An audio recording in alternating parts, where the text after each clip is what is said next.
Adjustment layers give you a whole bunch of control, and they allow you to control things across multiple layers at the same exact time. Let's say, for example, that I want to change the color cast of this image of Hannibal and the ice so that it has a nice blue covering both of these guys. But instead of going on each layer and right-clicking and doing a effect color correction, I can do it one time on an adjustment layer, and as long as everything lives under that layer, they will all benefit from that correction. So what we're going to do is we're going to go to the Layer menu.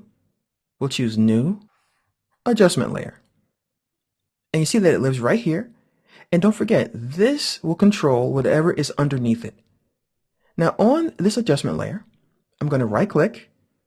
I'll go to Effect, Color Correction, and I'm going to choose Hue and Saturation. Then I'm going to click right here in the controls to colorize.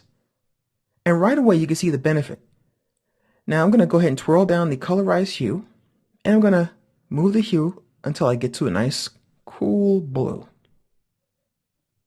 I can also twirl down the saturation, and I can drop the saturation down, or I can really go crazy with it and go to the right. You'll notice right away that this looks much different than what we started out with. So let me go ahead and click on the eyeball in the layer to turn that off. You see that it's blue, and now it's not blue. To make it more apparent, I'll go ahead and increase the saturation. And I'll turn it off again. See the difference? Now here's the really important thing about an adjustment layer. The adjustment layer, as you saw there, is non-destructive, which means our footage is safe. It's not actually colored at all, because we can always hide this or we can delete this adjustment layer. We can even take things and rearrange the order to really control what this layer controls. So let's say, for example, I want the ice to be this nice blue here, but not Hannibal. So what I'll do is I'll click on the Hannibal layer and I'll drag so I see this thick black line, and you see the thick line appear wherever you're about to drop something, and I'll drop it above the adjustment layer. Okay, so I'm going to go ahead and do that right now, and you'll notice that he is not affected anymore by the adjustment layer. So this is a really, really cool technique when you want to have absolute control over the colors in your image.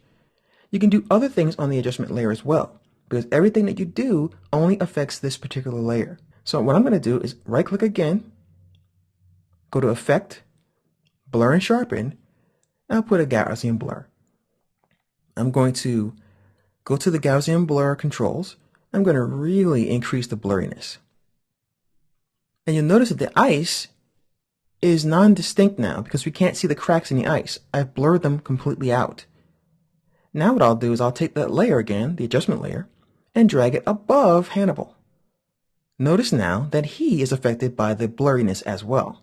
So when you want to have something in focus and something in the background out of focus, adjustment layers is a great way to go.